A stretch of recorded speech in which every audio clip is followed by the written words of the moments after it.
안녕히 주무셨습니까? 오늘도 말씀과 기도로 하루를 시작하겠습니다. 예수님의 말씀, 요한복음 7장 46절입니다. 파속들이 대답하되 그 사람의 말하는 것처럼 말한 사람은 이때까지 없었나이다 하니, 예수님께서 산상에서 설교하셨을 때 그분의 눈은 말로 표현할 수 없는 사랑으로 빛났고, 그분의 얼굴에 나타난 하늘의 표정은 하신 바 모든 말에 의미를 부여했다. 하늘의 천사들이 듣고 있는 그 무리들 가운데 있었다. 거기에는 또한 영혼들의 원수가 악한 천사들과 함께 나타나서 할 수 있는 대로 하늘에서 온 교사의 역량을 소멸시켜 버리고자 하고 있었다. 예수님께서 진리를 말씀하실 때 그분의 말씀만 진리인 것이 아니라 진리를 말씀하시는 그분의 눈과 얼굴 그리고 말투 모든 것이 진리와 조화되었습니다. 예수님께서 진리를 전하는 자리에는 하늘의 천사들이 말씀을 듣는 이들과 함께 함으로 그들에게 가마를 끼치도록 노력을 하는 동시에 악한 천사들의 영향력을 막기 위해서 노력을 했습니다. 우리가 말씀을 들을 때에, 연구할 때에, 배울 때에, 그곳에는 하나님의 천사들도 함께 하지만 악한 천사들도 함께 합니다. 그래서 우리의 집중을 흐트리고 우리의 생각이 하늘로 향하지 못하도록 더 급한 일, 더 분주한 일, 더 중요한 일이 있는 것으로 생각하게 해서 말씀에 집중하지 못하게 하기도 합니다. 이러할 때 우리는 더욱 기도하고 더 깊이 말씀을 살피기 위해서 시간과 장소와 마음을 꼭 구별해야 합니다.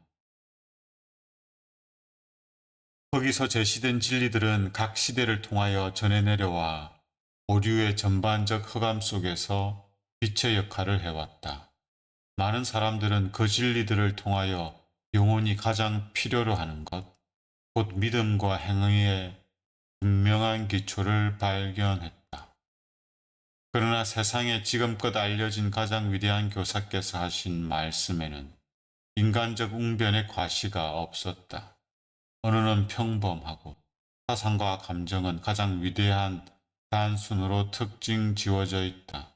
가난한 자, 무식한 자, 가장 단순한 마음을 가진 사람들도 그것들을 이해할 수 있다. 예수님이 하신 말씀은 지금까지 계속 전해 내려오면서 복음이 되고 진리가 되고 죄에서 구원하는 교훈들이 되어왔습니다. 예수님이 전한 말씀 중에서 우리가 꼭 깨닫고 경험해야 하는 주제가 있는데요. 그것은 믿음과 행함의 관계입니다. 성경은 믿음으로 구원받는다고 반복해서 강조하고 있지만 심판은 행위로 한다고 기록하고 있습니다. 믿음과 행위의 관계는 어떤 것입니까? 우리는 믿음으로 구원받습니까? 행위로 구원받습니까? 우리는 믿음으로 심판을 받습니까? 행위로 심판을 받습니까?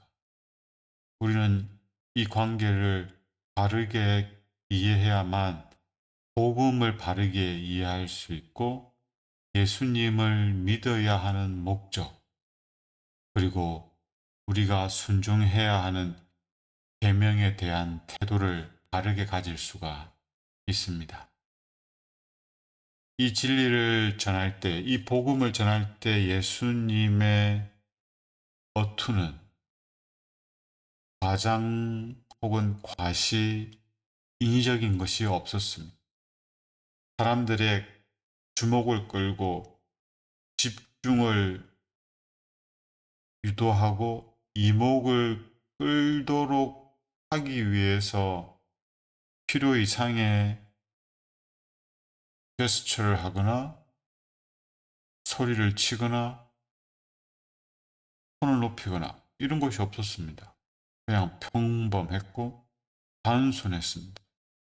미사옥을 쓰지 않았습니다. 어려운 말씀을 하지 않았습니다. 헬라어 히브리어를 분해하지 않았어요. 사자성어를 쓰지 않았습니다. 고사성어를 쓰지 않았어요. 가난한 자, 무식한 자, 가장 단순한 마음을 가진 사람들,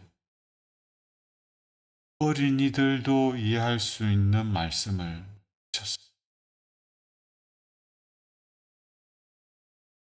저가 빛 가운데 계신 것 같이 우리도 빛 가운데 행하자.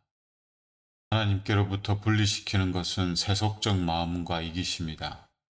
하늘에서 온 기별은 반대를 일으키는 성격에 속한 것이다. 성실한 그리스도인의 증인들은 죄를 책망할 것이다. 그들의 말은 부싯돌 같은 마음을 깨뜨리는 망치와 같고 찌꺼기를 사르어 버리는 불과 같은 것이다. 열렬하고 결정적인 경고의 기별들은 끊임없이 필요하다. 하나님은 의무에 성실한 사람들을 소유할 것이다. 그분은 엘리야의 사업과 유사한 사업을 하도록 적당한 때에 당신의 성실한 기별자들을 보내신다. 우리는 진리를 통해서 예수님과 동행해야 합니다. 말씀을 통해서 예수님이 우리 안에 거하도록 하고 우리도 예수님 안에 거하도록 해야 합니다. 그런데 이것을 하지 못하도록 하는 것이 바로 세속적 마음 그리고 이기심입니다.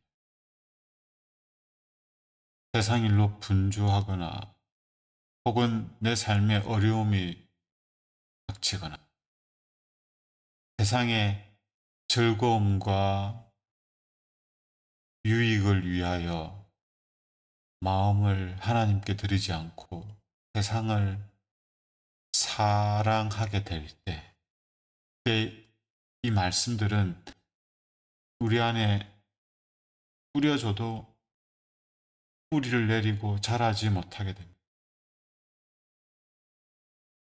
돌밭 혹은 엉겅퀴 길가에 뿌려진 씨처럼 금방 말라버리고 사라져버리고 없어져 버립니다. 이러한 때 우리에게 정말 필요한 기별들은 우리의 마음에 안위를 주고 거짓 평안을 주고 즐거움과 만족을 주는 말씀들이 아니라 우리를 죄에서 구원할 수 있는 죄를 책망하고 죄를 깨닫게 하고 죄를 미워하게 하는 기별들이 필요합니다. 회개하게 하고 하나님의 말씀에 순종하게 하며 죄를 짓지 않는 거룩한 삶을 살도록 촉구하는 기별들이 필요합니다. 침례 요한이 이러한 기별을 전했습니다. 그리고 예수님의 재림을 준비한다고 하는 제7일 안식일 예수 재림 교인들이 침례 요한과 같이 죄를 책망하고 죄에서 떠나며 회개에 합당한 열매를 맺으며 예수님의 재림을 준비하도록 기별을 전해야 합니다. 그것이 대천사의 기별입니다. 예술과 학문에 있어서 가장 높은 교육을 받은 사람들이 세상 사람들에게는 무식하다고 칭해지던 그리스도인의 겸손한 생애에서 귀중한 교훈을 배웠다. 그러나 이 미천한 제자들은 모든 학교 중에서도 가장 높은 학교에서 교육을 받았던 것이다. 그들은 이같이 말한 사람이 없었던 그분의 발 아래 앉았었다. 하나님께서 사용하지 못할 사람은 없습니다. 많이 배웠든 적게 배웠든 똑똑하든 무식하든 언변이 하려 하든 말을 더듬든 상관없습니다. 중요한 건 우리가 예수님 발 아래에서 예수님이 알고 계시고 예수님이 가르치셨고 예수님 안에 있는 그 진리를 우리가 배우고 있느냐. 마리아처럼 우리도 예수님 발 아래 절개 앉아서 예수님 안에 있는 그 진리, 그것을 우리는 배우고 깨닫고 경험해야 합니다. 그러할 때 우리가 말이 어눌하고 화려하게 유창하게 설명할 수 없다 할지라도 진리를 전하게 된다면, 단순하게 진리를 전하게 된다면, 그때는 세상에 가장 높은 교육을 받은 사람들도 배우게 될 것입니다. 그래야 우리가 맡은 그 사명, 세천사의 기별을 전하는 책임을 감당해낼 수 있을 것입니다. 하나님, 오늘도 저희들이 예수님 발 아래에서 진리를 즐겨 배우고자 하는 마음이 있도록 하여 주십시오. 저희들이 듣기만 하지 않고 각자 스스로 읽고 연구하고 그러한가 하며 다시 말씀을 살펴보고 이 말씀을 스스로 깨닫기 위해서 시간을 들이고 마음을 들이고 성경을 이곳저곳을 펼쳐보고 정언의 말씀들을 찾아볼 수 있도록 도와주십시오. 그리고 이 진리를 우리의 마음에 담아 우리 곁에 있는 이들에게 전할 때 우리의 표정과 음색과 어투에서도 이 진리의 빛이 그대로 드러나는 사랑이 전해질 수 있도록 도와주십시오. 그리고 마지막 교회에게 맡겨진 사명, 율법의 보관자, 율법을 높이 들고 율법을 회복하는 그 사명을 감당하기 위해서 믿음과 이 행함이 어떤 관계에 있는지를 깨닫고 설명하며 경험할 수 있도록 도와주시기를 예수님 이름으로 기도드립니다.